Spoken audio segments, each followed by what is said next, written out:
All right, everybody. It is another tremendous. We haven't even started the episode, but I can already tell you, tremendous episode of Slightly Early. It is January 4th, 2024, 9:08 a.m. Central Standard Time. A crisp Thursday morning in the DFW Metroplex. We got a lot to talk about. We got a lot to go over. Funny enough, I was already planning on starting this stream talking about the Lakers and how fucking horrible they have been and just how shitty that situation looks. And Shams blesses us with a story the moment I go live. How about that? What are the odds? Pretty good if you've followed me at all for any extended period of time. This is about on par for what you can expect. If you're watching this on YouTube, you can check these out live on playback.tv/slightlybiased. If you are watching on playback.tv/slightlybiased, you can check out the highlights, the VOD on the Slightly Biased Clips channel over on YouTube. And if you're following Slightly Biased Clips, but not Slightly Biased, I can't imagine that's a thing, but if you're just following the Slightly Biased Clips channel, follow the Slightly Biased YouTube channel. I can't imagine there's too many people like that, but you never know. You never know. All right, let's get down to it, right? Shams tweeted this out 9 minutes ago, as of the time I'm recording this. There's currently a growing disconnect between Darvin Ham and Lakers locker room stemming from disjointedness around rotation and adjustments per me and Jovan Bua. Story at The Athletic on Lakers losers of 3 in a row, 9 of 12, and now under 500. They've lost 9 of their last 12 games, guys. They've been a complete and total shit show since the in-season tournament. And they don't really have much of an excuse anymore because the Pacers have quickly turned it around. They were kind of struggling too out of the in-season tournament. So the Heat poured on the Lakers. This game, the Heat ran away with it in the fourth quarter. This game was kind of close and competitive. There was a sequence that was just kind of symbolic of how this game went for the Lakers early in the fourth quarter, where the Lakers had it down to a 2-point game, and Lakers had it down to a 2-point game, 74-72. Anthony Davis blocks a Kevin Love shot clock winding down. It looks like the Lakers are about to get a shot clock violation, a chance to go down and tie or take the lead. Like the crowd's really into it. And Anthony Davis blocks this shot. It just falls perfectly back to Kevin Love, who finds Duncan Robinson in the corner for just an insanely difficult corner three with the shot clock expiring. Boom, back to a 5-point game. And that was pretty much it. The Lakers never got closer again. And the Heat just kind of poured it on and ran away with the game. A disgusting performance from the Lakers. Offensively, horrific stuff. How many turnovers did they finish with? 21. I want to say 15, around 15. I don't remember the exact number. In the first half of this game alone, 14 of those 21 turnovers were steals. So the Heat were just absolutely ramping it up defensively in a zone. The Lakers had no real answer. I mean, they got some decent looks too. They shot 4 of 30 from 3. So they just weren't knocking down the shots. It sounds like Darvin Ham is done. But let's just look at this roster, right? Cam Reddish fucking stinks. All right, it was a cool little story for a tiny bit, right? It was a fun little story. Like, oh, hey, Cam Reddish became an elite, point of attack defender. Wow, he's a great role player now. Oh, that shit's out the window. Goodbye. Kiss that shit goodbye. You want to know I saw somebody say this. On Twitter, and this is like a pretty astute observation, a pretty decent take. Cam Reddish should go to Europe. Like, Cam Reddish should go to Europe. Now, would Cam Reddish want to go to Europe? I don't know. But it's clear, just watching this guy play throughout his NBA career, he spent his whole life being the guy. Then he comes into the league, and he still wants to be the guy. He wants to leave the Hawks because he wants to be the guy. Goes to the Knicks. The Knicks don't want him to be the guy, so then he leaves the Knicks because they don't want him to be the guy. Then it looks like, all right, I'm finally starting to figure some stuff out. I understand my role on the Lakers. I'll just be a 3-and-D guy, a great defender. You can just tell he doesn't really know how to play that role. He needs to go somewhere where they will actually teach him how to play and be a legit team guy. Because it's crazy. I don't know why I went off on a tangent on Cam Reddish. He's like not anywhere near like the crux of the issue here for the Lakers. People will give Darvin Ham a lot of shit for some of the stuff he said. We'll go over some of his quotes in a bit, but just this roster is a little stinky. This roster is a little stinky. I thought they had a great offseason. I got some pushback, actually, for saying that the Mavericks had a better offseason than the Lakers, and the Lakers didn't have the best offseason. Can we confidently say that the Mavericks have the best offseason now? I don't know. No. They'll probably have to beat the Celtics.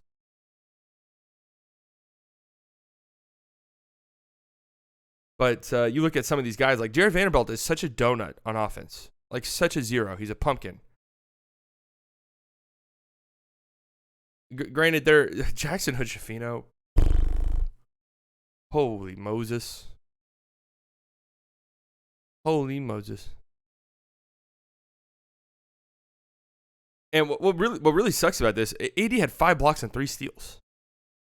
29 points, 17 rebounds. Like, AD was fantastic. AD continues to be fantastic.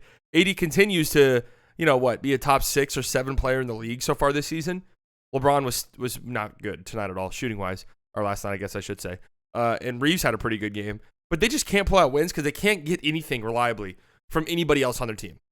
Like, absolutely, right now, you can pencil in the role guys giving them next to nothing. That's how it's been the last month for the Lakers. And Rui's been hurt. Gabe Vincent's out for, 6 weeks. He just got surgery. So they've been dealing with some injuries, to their credit. D'Lo was out in this game. They've been dealing with some injuries. But, man, Cam Reddish has a lot of stands. I don't get it. It's just Hooper culture. If you're great in high school and stuff, people will gravitate towards you, and that's understandable. I think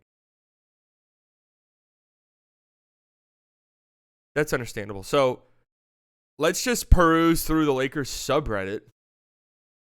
A nice win for the Heat. Let's give them some credit. I thought Kyle Lowry played really well in this game. Bam was okay. Tyler Hero had some tough makes. How about Jovic in the starting lineup? 6 of 11, 3 of 5 from deep, 15 points, letting that thing fly. And again, as a team, 14 steals. I mean, that's just absolutely nuts. 4 for Lowry, 3 for Hero.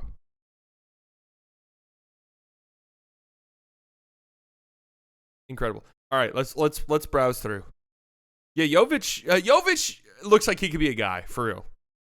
It's just insane the Heat have that luxury of just a stable of just really strong and solid role guys that they can just be like, hey, this guy that we drafted in the first round last year who has shown some legit flashes here and there, like we don't really need to play him. We can just be very patient with him because he's still 19, I think. I want to say he was the youngest player in the NBA last year.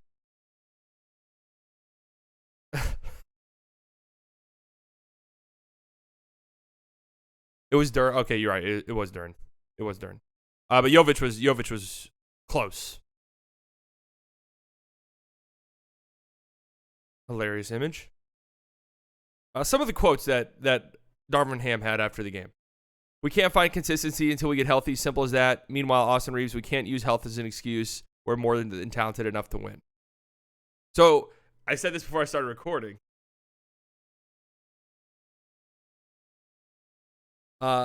It's bad because usually the coach will come out after a game like last night where the Lakers desperately need to win. The Heat are absolutely depleted. The Lakers can talk about injuries and stuff like that. The Heat are absolutely depleted.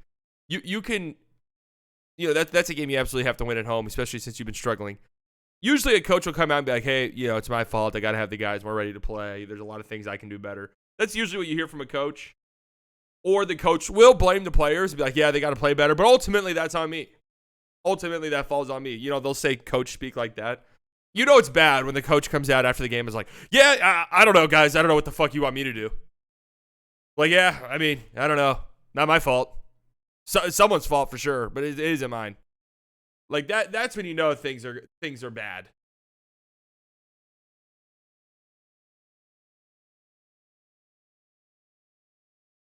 LeBron left without speaking to reporters. Okay, I was actually having LeBron did not sign an extension this offseason, did he? Was this offseason the weird LeBron waited until the last possible moment so he can't get traded at all this season? Was that this offseason or last?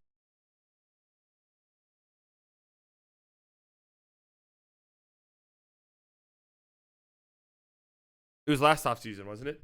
Yeah, because he didn't okay, that's right, August 18th, 2022. He signed it at the last possible time so he couldn't get traded at all during last season.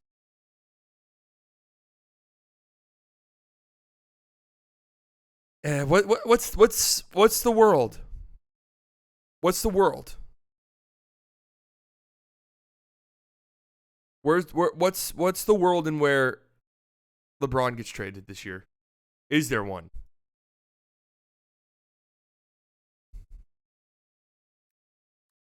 Is there one with Bronny at USC? I think absolutely no way, unless LeBron gets traded to the Clippers, which would just be fucking hilarious. But that's not happening either.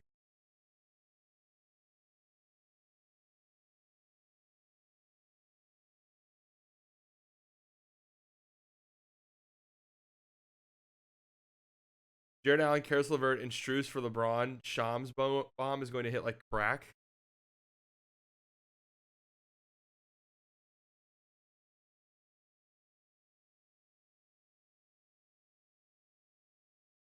So here's the thing. I know he's not getting traded, but ultimately, if you're the Lakers, you got to look at this team and think, we're not winning. And at a certain point, we have to stop stripping down this team to the studs anytime something goes wrong.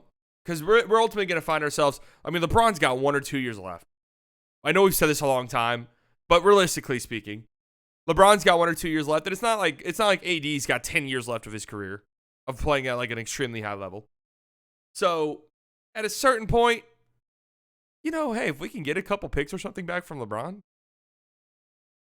if this were NBA 2K, that's what I would fucking do. This isn't NBA 2K. Obviously, LeBron James is an entire business. And what are you going to do? Piss off LeBron James? Like, I know you're the Lakers and you can probably get whatever free agent you want. It doesn't matter. You could fuck over LeBron James and everyone will be mad at you. But then 5 years later, Luka Doncic wants to come play for you. But you're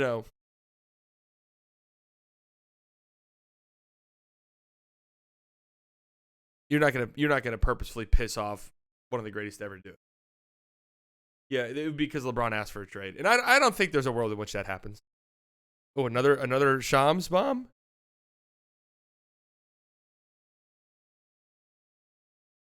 Oh, Ricky Rubio has been bought out.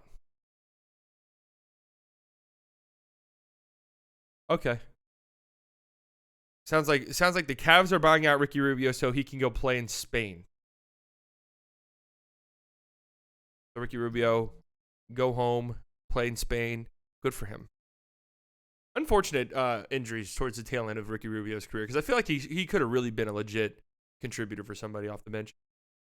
So anyways, LeBron's pissed. The vibes are in the trash can. What were some of the other Darvin Ham quotes? Some within the Lakers wanted Jaime Jaquez, but the Lakers prefer big swings over safe bets and saw Hood-Schifino as that. So this is where it's like, do scouts kind of think too hard sometimes? Did they like sniff their own farts sometimes? They're like, oh, well, I saw this one thing in Jalen Hood-Schifino's game where if we tap into that and do X, Y, and Z, boom, he could be a star.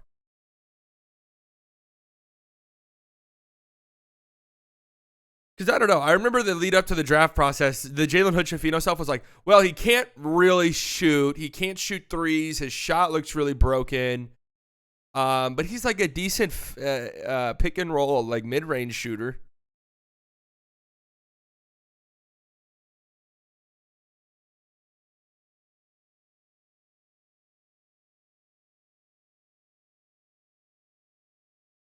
No, Jaime Jaquez was good at UCLA.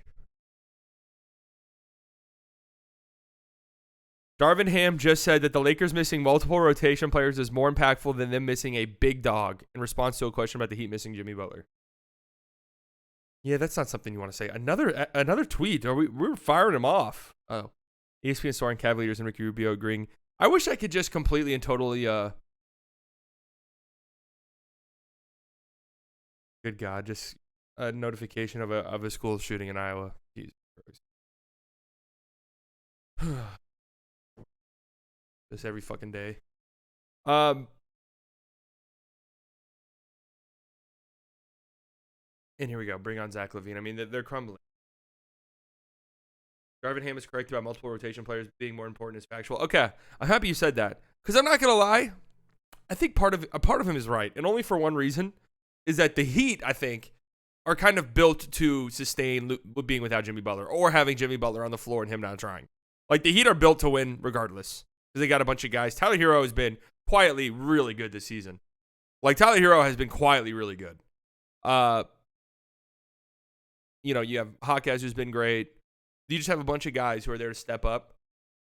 The Lakers you're missing so many rotation guys that it is like, okay, we have fucking Jalen Hood-Schifino playing. And okay, Cam Reddish is getting 30 minutes. Cam Reddish got 19 minutes last night. Christian Wood's playing 24 minutes. Max Christie's playing 28 minutes.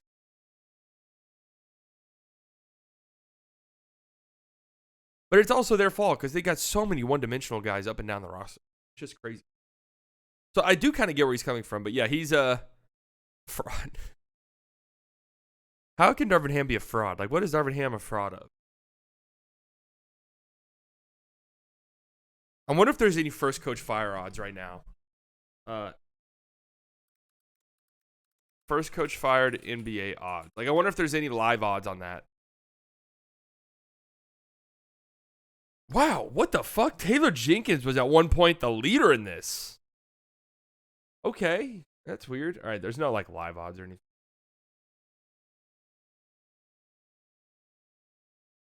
Taylor Jenkins has plus 150 as the favorite, as the first coach fired. What on earth? I mean, what horrible. If you bet on that, you need to seek help immediately.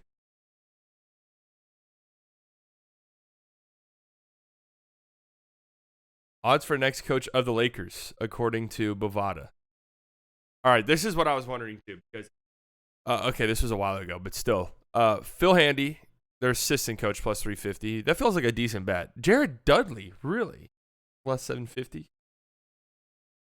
Jamal Mosley, get serious. I mean, this stuff. Mark Jackson, LeBron James, player coach. This Skip Bayless.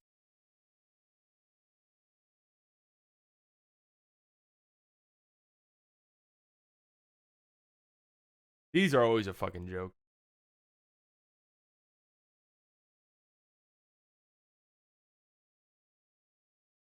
Yeah, just put $10 down on Skip Bayless. I promise, guys. Just put $10. Trust me.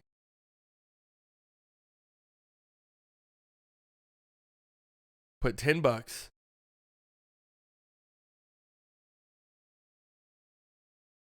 Oh man. So how long?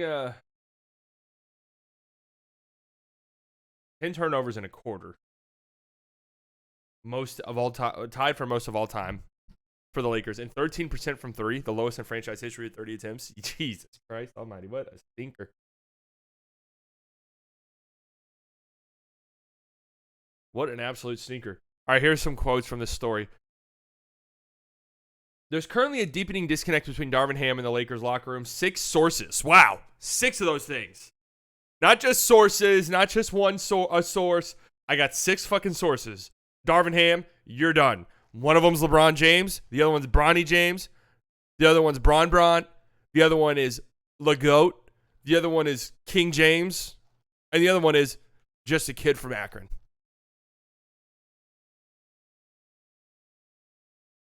Raising questions about the head coach's standing. The people spoke with The Athletic on condition of anonymity because, again, LeBron James, LeGoat, LeKing, LeMau, so that they can speak freely on the matter. Those sources have described that the disjointness between the coach and the team has stemmed from the extreme rotation and starting lineup adjustments recently from Ham, leading to a fluctuating rhythm for several players across the roster.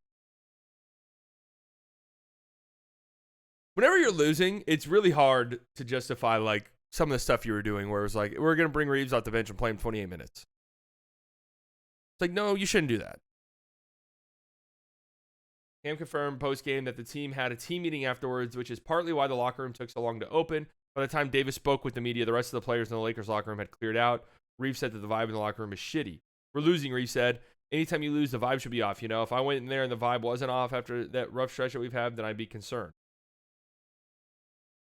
Okay, is there any more juicy tidbits here? You got any more for me?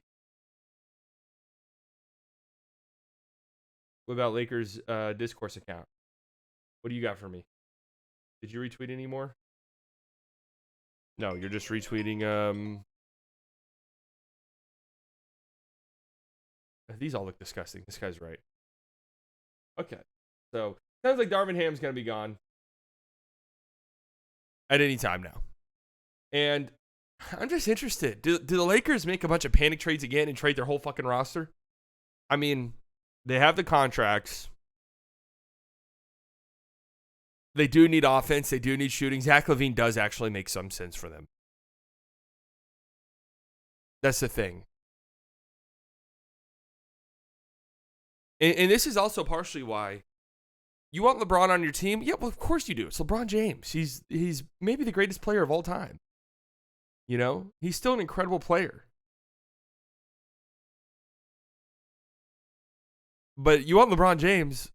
Oh, get ready for endless roster turnover. Like, get ready for it. Endless roster turnover, endless roster uncertainty.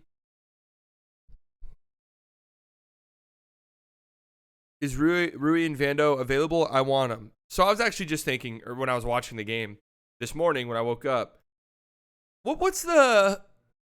I mean, Tim Hardaway Jr. for Jared Vanderbilt trade could make a lot of sense.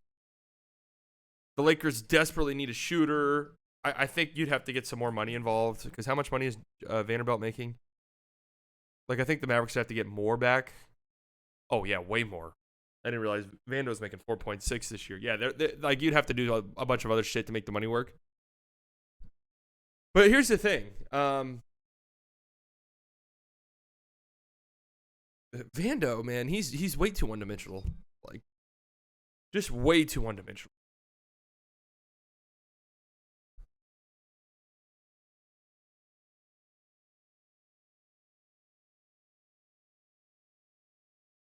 Just doesn't play any offense at all. A complete and total black hole.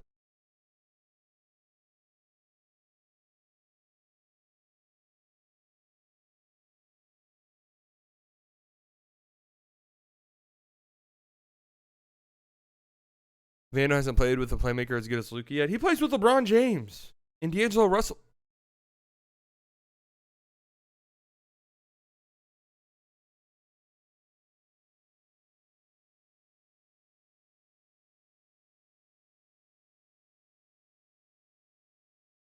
I knew Lakers front office was garbage when they signed Seawood. Yeah, so the Lakers look like they're done. They're doomed. It's over for them.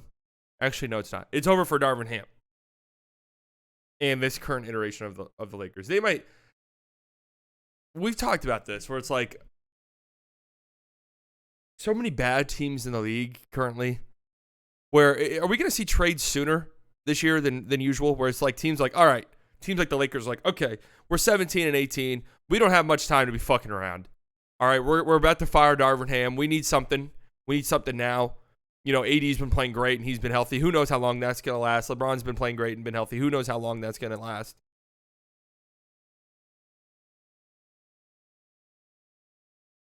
You know, we're not waiting until February 7th. Let's make one right now. Bulls, stop the shit. Cut the shit. Let's go.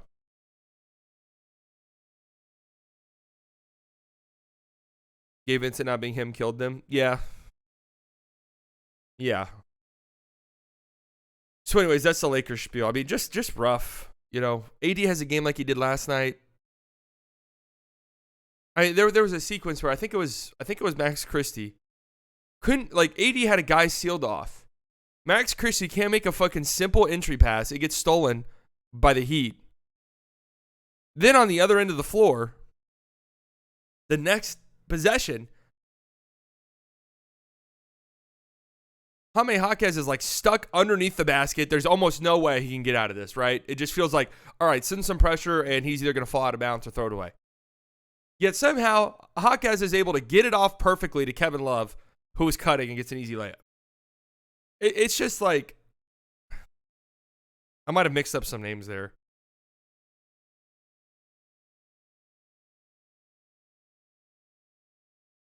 Can't wait to hear about D'Lo, Rui for Kyrie topics again.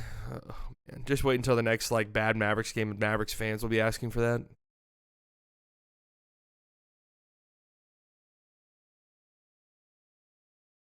Disgusting. All right, what else went on around the league? Wizards got the shit kicked out of them, 140 to 101. I saw a funny a funny like Twitter thread. Koulibaly, yikes! A funny Twitter thread amongst Wizards fans where it was like, "Oh my god! Like I don't know if we could trade Kuzma. Like it's gonna be such a disaster once we trade him." And everyone's like, it can't get much fucking worse than this." It probably can. Like the Pistons just damn near lost 30 straight games, so it could definitely get worse. But holy shit.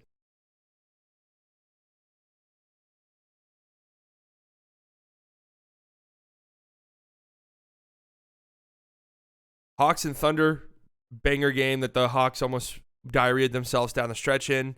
If you double team Trae Young, this team cannot do anything.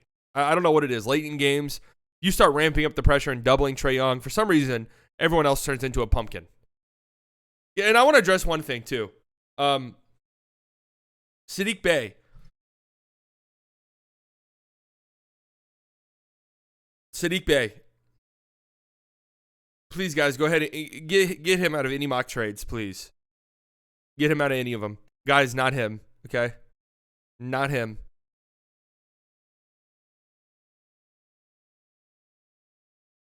Jalen Johnson was tremendous, though. Welcome back. But this is one of those games, second night of a back-to-back for the Thunder. You just, on a travel back-to-back, too. You had to travel. Probably got into Atlanta, I don't know, 2, 3 in the morning the night before after a really, emotional win against the Celtics. It's one of those games where you're just like, you actually walk away feeling pretty good in a loss. Like, damn, this team's got a lot of fight in them.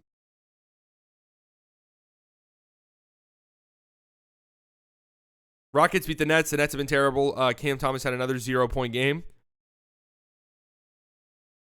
Oh, I'm sorry, he had 4. But it was 0 field goals. 0 field goals. That's what it was.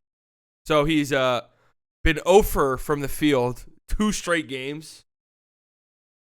It's hilarious when a player cooks the Celtics. Bill Simmons calls him a top 5 player immediately. All right, I did see this floating around Twitter. In Bill Simmons' defense, he has been calling Shea like a borderline top 5 player for a while now. In his defense. Now, of course, if you watch me, I put Shai Gilgeous-Alexander 5th in my top 100 player rankings in the offseason. 5th. And you guys all laughed at me. At some point you'll just learn to respect greatness. And I hope for you guys that happens before it's too late. Seriously. I just hope for y'all's sake that you recognize greatness before it fades away.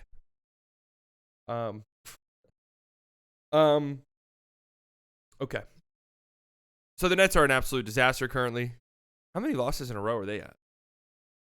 Wow. 5 straight losses. They are 2-10 in their last 12 games, with the only 2 wins being against the Pistons. Oh.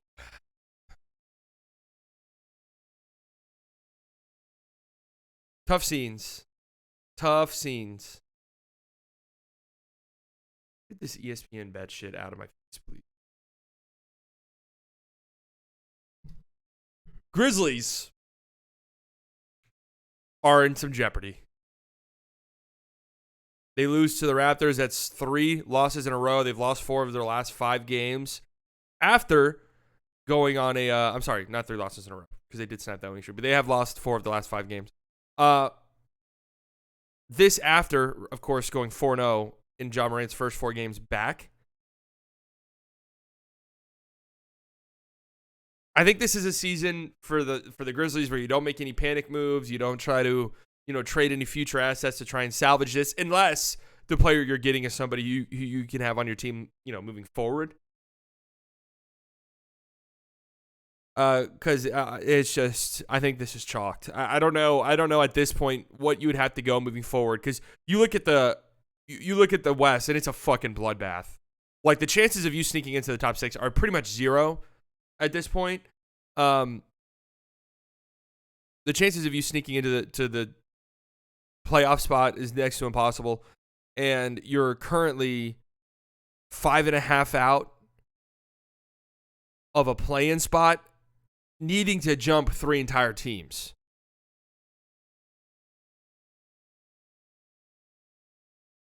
Five and a half out of a play-in spot of the 10 seed, 5.5 out of the 10 seed. You're 7 out of the 9 seed. So that's just where you're at currently. Who's better, full strength, Utah or Memphis? Full strength, like full strength, like everyone's playing Memphis. I mean, this year's current full strength, Utah's been playing really well lately. I don't know. 24 strength. Utah's been pretty damn good as of late. And that's your dilemma if you're the Grizzlies, right? You look at the standings. Okay, who do you think's going to fall off? Here are the teams that are ahead of you currently. The Jazz. And you're 5.5 out of the play-in spot, the 10 seed. The Jazz, who are the 12 seed, you're 4.5 back of them. So you got a ways to go. And the Jazz have been playing pretty damn well lately. And I don't know, like maybe they trade Jordan Clarkson, but Jordan Clarkson's kind of been up and down for them this season, and he had some huge shots last night, but he's kind of been up and down for them this season. Maybe they trade Kelly Olynyk. I could see that being like one of those moves where you look back and you're like, oh yeah, once they traded Kelly Olynyk, they really lost something.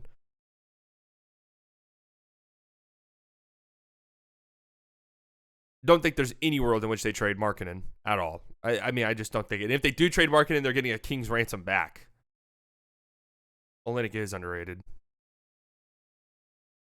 So I don't know. I mean, I think it'd be hard-pressed to even catch up to the Jazz. Then you have the Warriors. You're 5.5 back on them. They're the 11 seed currently. I mean, it's not like the Warriors are going to blow it up. The Lakers, it's very unlikely they blow it up. You're probably getting the worst stretch of basketball for them this season right now. The Suns, they're trending up.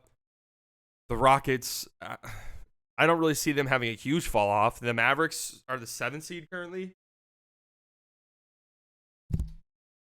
Why was the Lowry trade rumors ever legit? I mean, to be fair, weren't the rumors pretty much like, hey, you could maybe trade for him, but you'd have to give up a shit ton, which makes sense.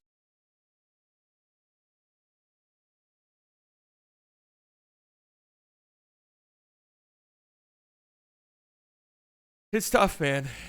It's tough. The Raptors, shout out to them. Quickly was incredible in this game. Poeltl had 5 blocks. Kind of feels like he got unlocked a little tiny bit. Didn't have like a big scoring game or anything like that. Are the Raptors turning it around? Hey, 2-0. In their new look era, both those teams 2-0. Knicks beat the Bulls. I'm pretty sure I'm about to go back and rewatch this game. I'm not entirely sure yet because I do want to talk about Drummond, who had 16 rebounds, 8 offensive rebounds, but I've already seen some clips of him defensively. He's just a hilarious player. Not somebody you want getting 30 minutes on your team ever.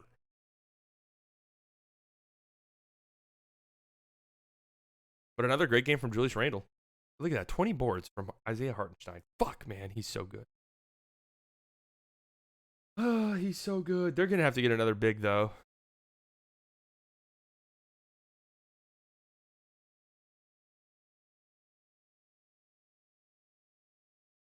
I'm up slightly good. I'm proud of you. They're going to have to get another big. The Knicks are. The Timberwolves have now lost 2 games in a row for the first time this season. That's right. For the first time all year, the Minnesota Timberwolves have dropped back-to-back games. Now, some people are saying that they're back-to-back merchants. Give me liberty, give me fire, give me a team on the second night of a back-to-back or I retire. That's just what some people are saying in the industry. Thoughts on Drummond? All right, I'll say this really quickly here because I think I am making a video about this today. Drummond, a great rebounder. I think a very capable backup big. If he's playing big minutes for you, I think you're in a lot of trouble. He can have some crazy rebounding numbers here and there, but ultimately, if you watch him play, not a very good defender and kind of a weird offensive player.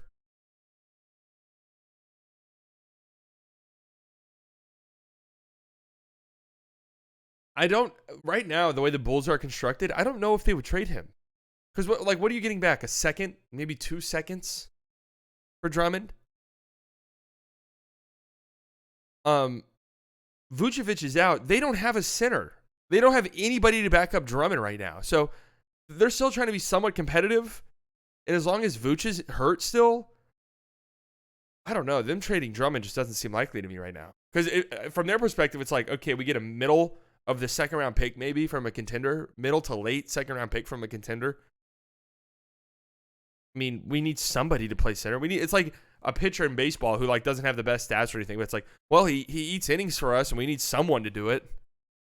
So it's just more valuable for us having this person who can just fill up some minutes for us and help us out than it is some middling second round pick. The Pelicans, since the in-season tournament, I believe have been the second best team in the league, net rating wise. So the Pelicans are starting to look really spooky. Really spooky. And again, I ask you guys this. A lot of people have the Timberwolves. The Timberwolves. Man, if the Thunder won last night, they would have been first in the West. How about that? The Timberwolves. I didn't have them in my top tier of teams in my power rankings. So Timberwolves are number one in the power rankings. I urge you guys, go watch them. Go watch one of their games and compare it to a team like the Thunder or the Nuggets. And tell me, do you think the Timberwolves pop like they do? Do they hop off the screens like some of these other teams do?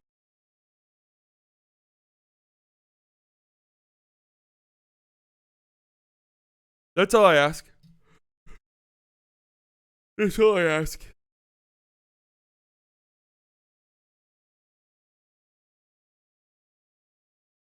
Clippers beat the Suns. The Clippers are really good. I don't think this was a bad performance from Phoenix, truth be told. Trolled in the first quarter and were pretty good afterwards. No KD in this one. Bol's been getting some legit minutes. He had 14 points in this game. So that's a thing. Book was trolling early on, but turned it around. Lots of turnovers. But the Clippers just keep rolling. James Harden called out, what's his name? The guy in the Mavericks media guy who shitted all over James Harden.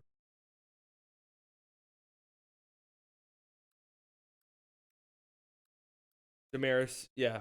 Damaris. James Harden unquestionably threw shots at him at the post-game interview. Damaris.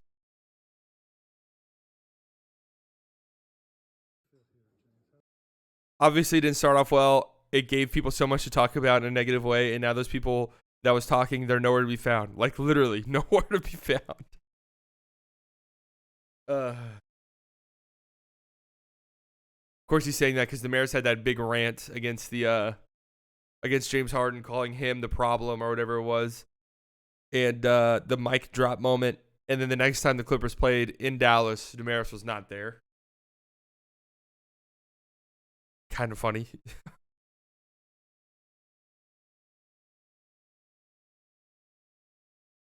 Kind of funny.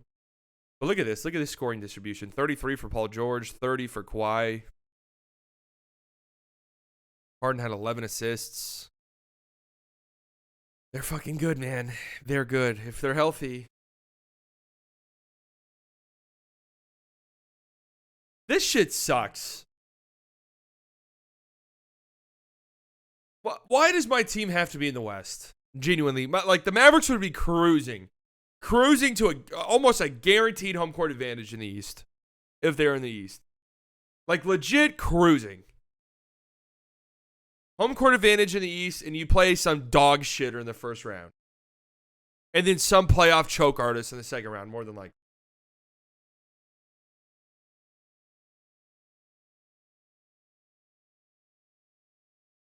Instead, the Mavericks are in the West. They've got to fight tooth and fucking nail to even make the playoffs. And then once you do make the playoffs, all right, who are you getting round one? The Nuggets, who are the 3 seed? The Thunder, who are a top 3 offense and defense? The Timberwolves, who are the best defense in the NBA, even though I think that they could be on fraud watch in the first round of a playoff series. The Clippers, who are just steamrolling everyone. The Kings, I would like that. I would genuinely like that.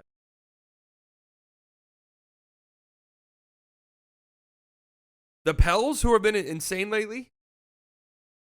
The Phoenix Suns with Kevin Durant, Bradley Beal, and Devin Booker.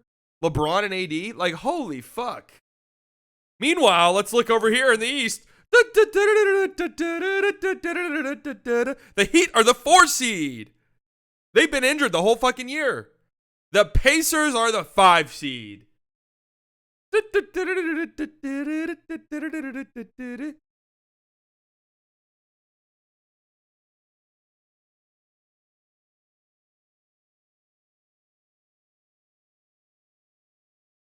What a joke.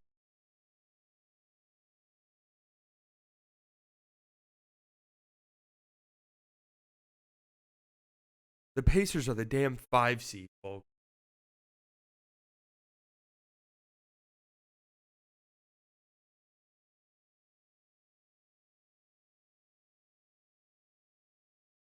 Pacers, speaking of them, they beat the Bucks again. This team has played 5 times. These two teams have played 5 times. 5 times. It's like 1/6 of their season, 1/7 of their season has been playing each other.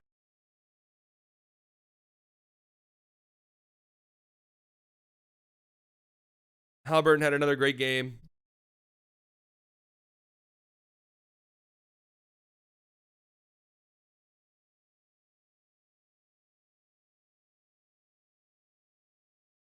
Are we sure the Bucks don't stink? Another thing I got yelled at about in my power rankings, having the Bucks a tier below. I just call it like I see it. I don't. Just the eyeball test. You watch the Bucks play. Do you honestly think they're in the same level as the Celtics, or even the Sixers? Absolutely not. They're not. They're absolutely not in that level. Now you could say, okay, well, in the playoffs, Embiid, okay, fine. Any team with like legit perimeter guys are torching the Bucks. We saw like the Mavericks lost to the Bucks on the road, but my God, they were torching them. And it required the Bucks getting every single fucking foul call down the stretch to win that game. And that's how they win a lot of games, by the way. I've watched a lot of Bucks games. That's how they win a lot of games. They get a lot of free throws. You didn't mention the Kings with a historic offense and a point guard who won Clutch Player of the Year and averages 30 points per game being in the West. Yeah, I know I didn't mention the Kings.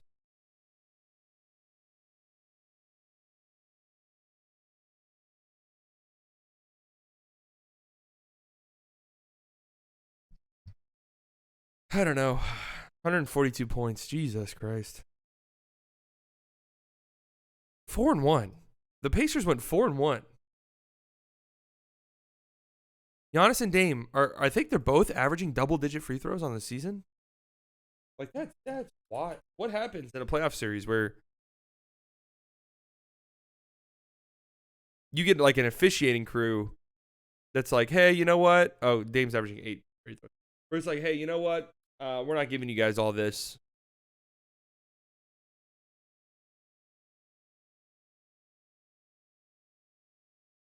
Has Derek Lively been better than Miles Turner this season? That's a good question. Miles Turner hasn't been great.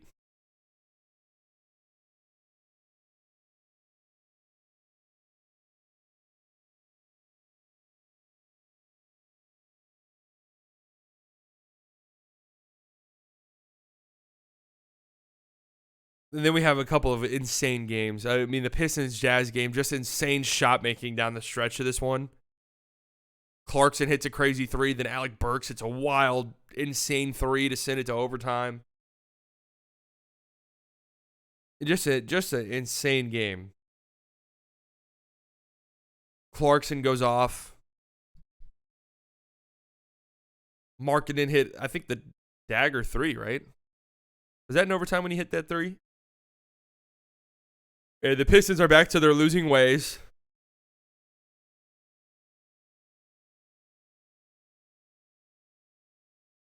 So as an NBA ball knower, why do they schedule 2 games on the first Thursday of no NFL games? Oh, well, whenever the Thursdays start clicking and it's Thursday night on TNT, there's usually 2 or 3 games. Lowry hit it, then Burks did? Oh, okay. When did Clarkson hit that 3 then? Either way, just some insane shot making. Pistons fans, what do you guys think? Pistons fans believe in their heart of hearts that Monty Williams took this job without wanting it, knowing, hey, even if I get fuck up and get fired early, I'm still making $70+ million. Like, I don't want to be here. Best case scenario, I get fired. That's what some people think happened. Jaden Ivey, 22 minutes in this game, in an overtime game. Isaiah Livers, 36. Part of me kind of understands because the Jazz, they're a pretty big team. Like, you have Markkanen out there, you have Kessler out there. So running a bunch of guards, I'm not entirely sure that's the move. But at a certain point, brother, are we going to play our second year top 5 pick who's been like pretty solid? Like, it's not like Ivey's been a complete and total fucking disaster. Like, he's been pretty okay. Like, are we going to play him?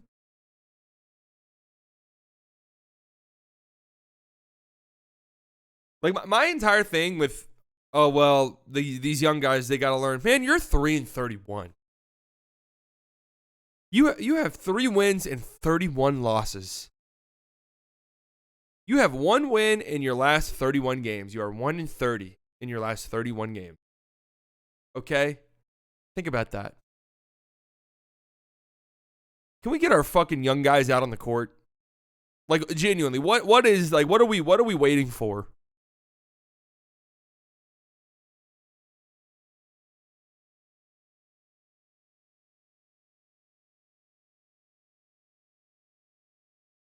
And then Kings and Magic. That had to be the best game of the year, maybe? One of the best finishes of the year. I mean, a pretty gutsy performance. Franz only plays in 5 minutes, turns his ankle. This was a beat-up Magic team going into this game.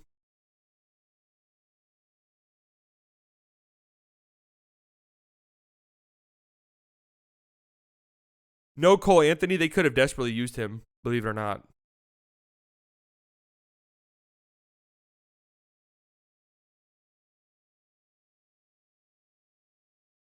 Trevelyan, is that how you say his first name? Oh, Trevelyan Queen. Played 38 minutes in this game. And the Magic nearly pull it out. Thanks in large part to Paolo just going fucking nuts. 43 points in tough shot. I mean, tough shot after tough shot. Nothing came easy to Paolo in this game. Nothing at all. Every shot that he got, he had to pull out of the mud. That was like superstar level stuff from Paolo last night. And they almost pulled it out. I hate to be this guy.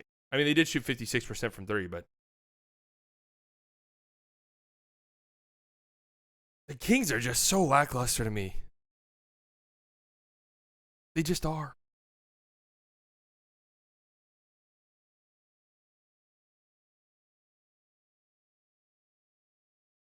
Fox is in a bit of a rut lately. Malik Monk was incredible in this game. 37 points.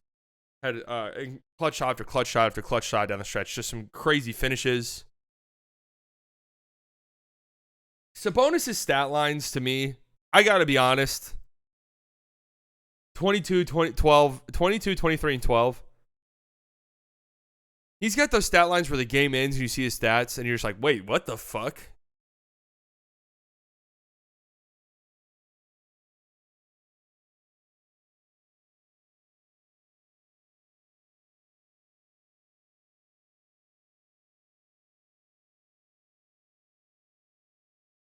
You're like, wait, he had that? His stats were that good? I don't know how this guy doesn't foul out of every game he plays. I hate to be a hater. I don't know how this guy doesn't foul out of every single game that he plays in. I mean, is there a reason why he never gets called for offensive fouls? People shit on Giannis all the time. But is there like a legit reason why Sabonis doesn't get called for push-offs ever?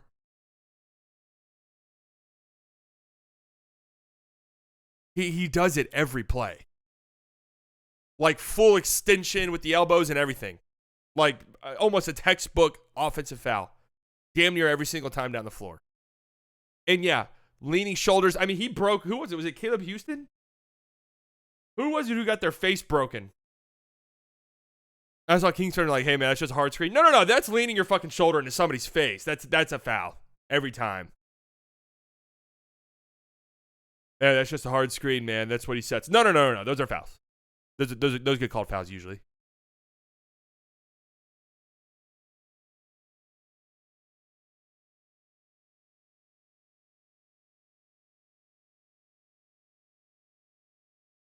Goga shot a corner three and like 50 seconds left in overtime. I mean, the Magic need a legit offensive guy, I think. And either they trade for him now or they just kind of let this thing ride out and see if Paolo and Franz, how much they can develop. But I think at a certain point, they're going to need like a legit offensive guy who can really help out. I mean, they put up 135 points. That's playing the Kings tax.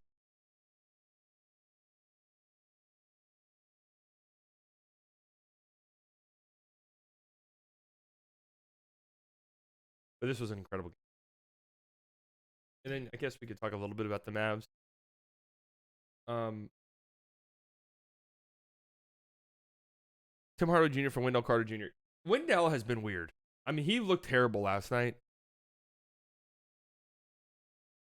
But granted, like, Goga didn't look good either. I mean, I don't know. They're in a weird spot.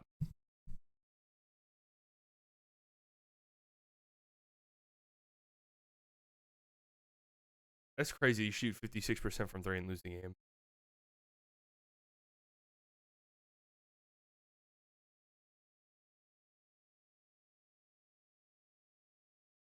You get out rebounded by 20.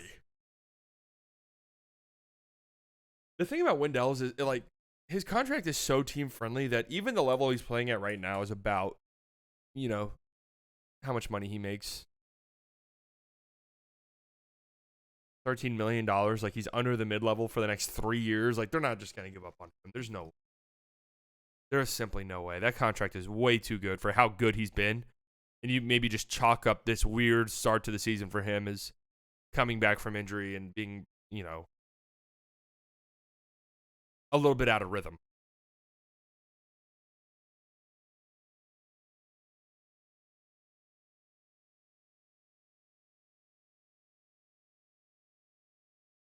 I mean, what's there really to talk about for the Mavs? I mean, hopefully they get healthy again soon.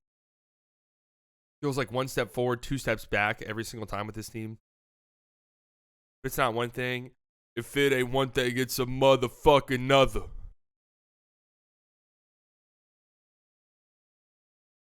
You know, they get a great win.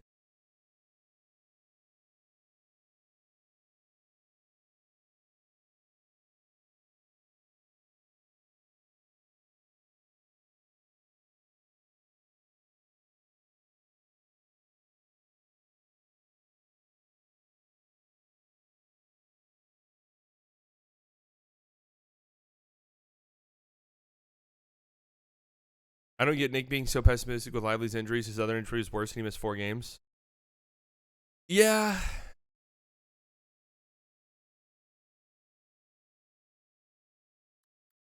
I don't know. Them calling it mild immediately for an ankle sprain is kind of interesting, right? Because ankle injuries, you usually have to wait.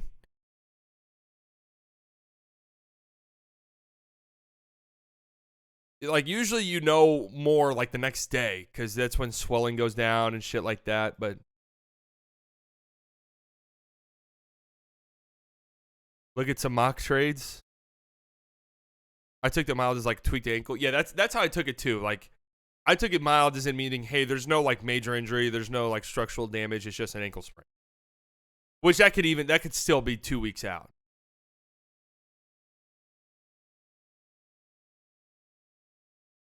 So, I mean, it just sucks. This is a big stretch of basketball for the Mavericks, and they need all the guys they can possibly get. All right, let's look at Fanspo. You know what?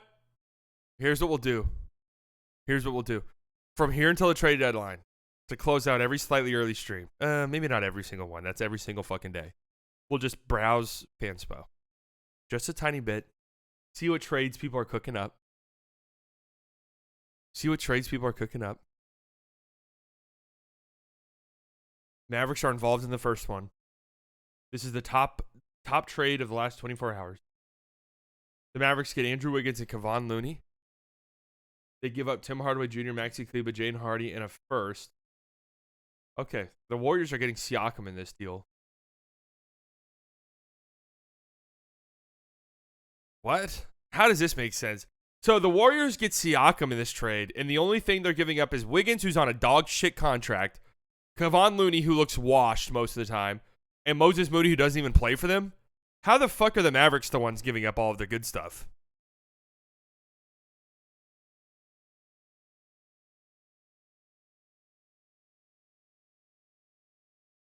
Yeah, no, switch the Mavs first into like a Warriors first.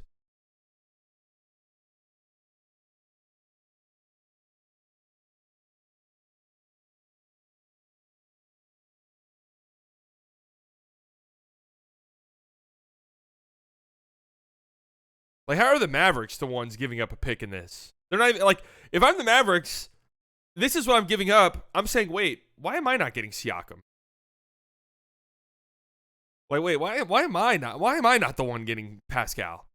I'm giving up the most valuable shit in this trade.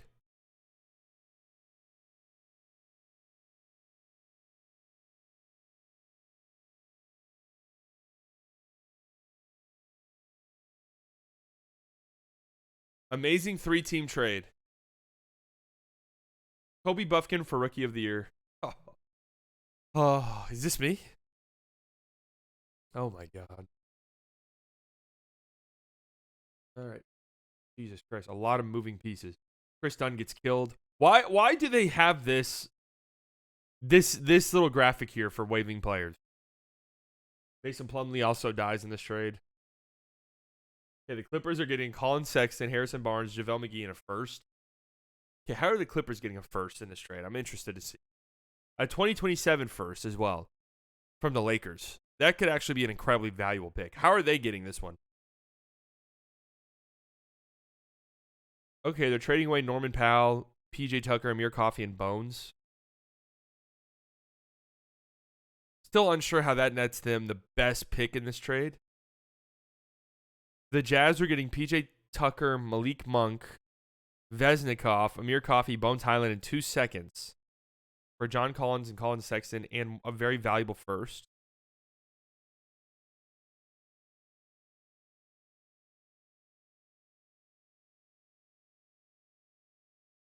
What's the point of this trade? What is the point of this trade? I'm struggling to see what the point is.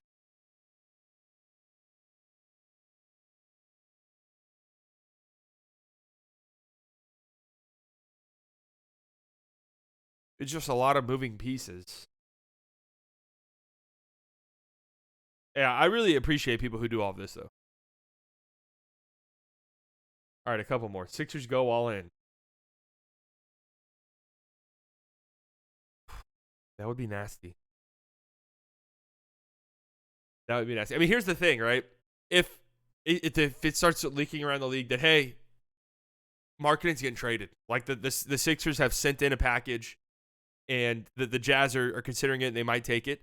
If I'm the Thunder, I'm calling Ainge up immediately. Hey, the Sixers can't beat anything we can give you. What do we need to do? Tell us the package the Sixers are sending you. We will one up it right now. We will one up it right this second. Like the Thunder should hold the Lauri Markkanen trade market completely hostage. That's the one player. Everyone else, I somewhat agree with. For the Thunder, just kind of letting things play out.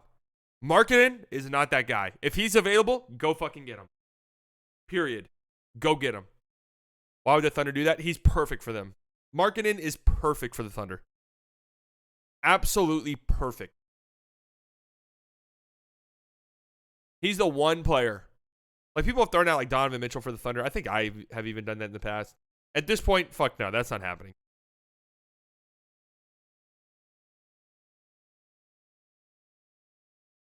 Thunder are going to fuck up the trade market like the Timberwolves did with Gobert. Thanks. Only for Markkanen, though. Like, if I'm the Thunder, I'm hold. If he does become actually available, which I don't think he will. If he does, I'm holding that trade market hostage. He's not getting traded anywhere but me. Like, there's nobody who can match what I can match. Thunder, here's another one. Here's marketing going to the Thunder. Along with Mamu. There goes that May. Yeah, I don't think the Jazz are going to trade marketing. Spurs get Josh Giddey. Wait, how are the Spurs getting Giddey in this? I think if Giddey on the Spurs, actually. The Spurs are getting Giddey for Mamu. Okay, and a couple firsts. And Malachi Branham. Lou Dort, Branham, and 4 firsts for Markkanen. 2 of them protected. One of them a first-round pick from the Lakers in 2024. That's not a very good pick.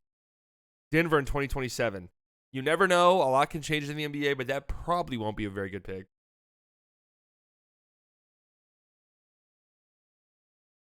No, this isn't good enough, I don't think. This is nowhere near good enough. And I don't think the Spurs say yes to this either. Well, actually, the Spurs might do. I don't think that's a good enough return for Markkanen. Again, draft picks aren't always the same. Just saying a 4 firsts doesn't mean, shit really. All right, a couple more. These are addicting. I can't lie. These are a little addicting. Malcolm Brogdon. See, this is the type of shit I'm on. Malcolm Brogdon for Fournier and a first.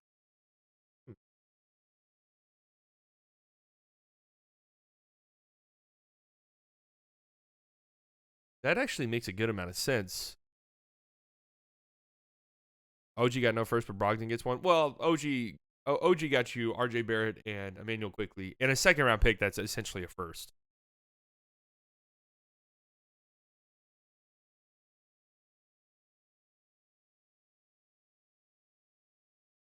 Two first-round picks, Fournier and Quentin Grimes for DeJounte. I'm taking that if I'm the Hawks. Oh, wait, hold on. Okay.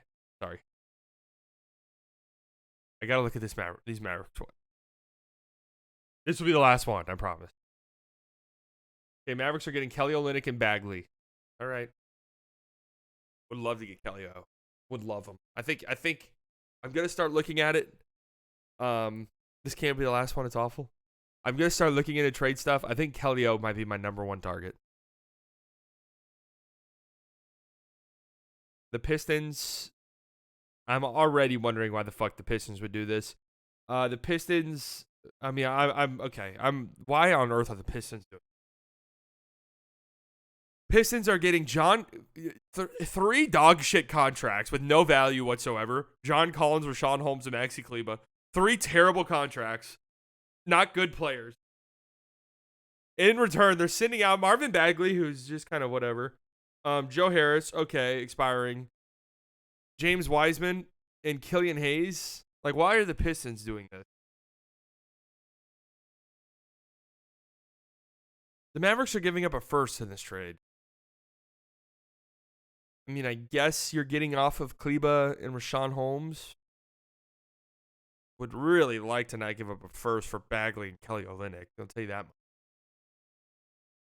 much. The Jazz are getting Joe Harris, Wiseman, Patty Mills, a first and a second-round pick for Kelly O and John Collins. And the Hawks are getting Killian Hayes for Patty Mills in a second. Why on earth are the Pistons doing? I mean, why on earth? All right. I know I've been saying one more, but how about one more like Mavs trade? How about one more Mavs trade? Let's see what the people are thinking. What are the people thinking? 2 days ago. Mavs, minimal upgrade to go after Lowry in the offseason. Okay. Andrew Wiggins and Dorian Finney-Smith. No first-round picks involved. Done. I don't even need to see who else is in this trade. Done. We don't give up a single first-round pick, and we're getting Wiggins and Dorian in. I don't even need to see who's in this trade. Grant, Josh Green, Rashawn Holmes, and Hardy. You're going to have to give up more than that. You're going to have to give up more than that. The Nets are getting Hardy, who's kind of interesting, I guess. Rashawn Holmes, a bad contract. And a second for Dorian. They could get a first for him, I think, pretty easy. Warriors getting Grant, Josh Green in a second for Wiggins. You know, now that I'm looking at it, it's not horrible. But I don't think the Nets are saying yes to this. I probably think the Warriors aren't, but I don't think it's that far off. Sorting by new is a hilarious one. Helping Warriors.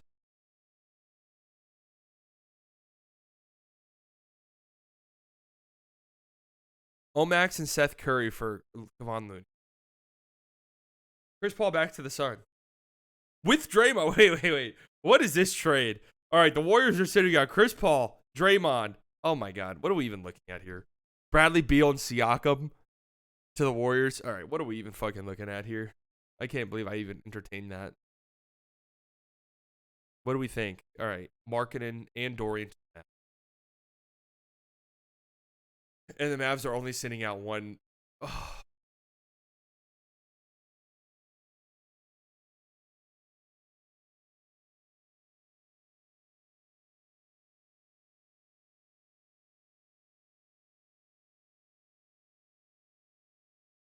Wow. Well, on that note, guys, that'll do it for the Slightly Morning episode. It was a fun episode today. Whenever I wake up, like I woke up today at 7.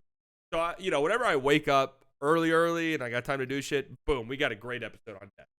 Great episode. I can sort of game plan how I want things to go down. Whenever I wake up 10 minutes before the stream, like I did yesterday, we're scrambling and I'm fucking just waking up. 2 games tonight, Bucks, Spurs, Nuggets, Warriors. That's a pretty fun. So, we're back to the 2 or 3 games on Hilarious Trade. All right. Oh. This is the last one. Don't send me another. Mavs blow it up. How do you blow it up and get Zion? What the hell? Oh.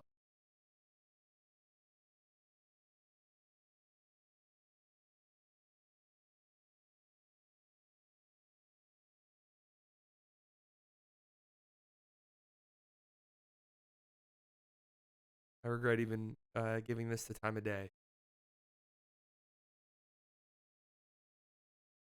Again, if you're watching this on YouTube, you can check these out live every morning, 9 a.m. Central Standard Time on playback.tv/slightlybiased. If you're watching on playback.tv and you want to watch this back, the Slightly Biased Clips channel. Looking good, Slightly. Looking real good.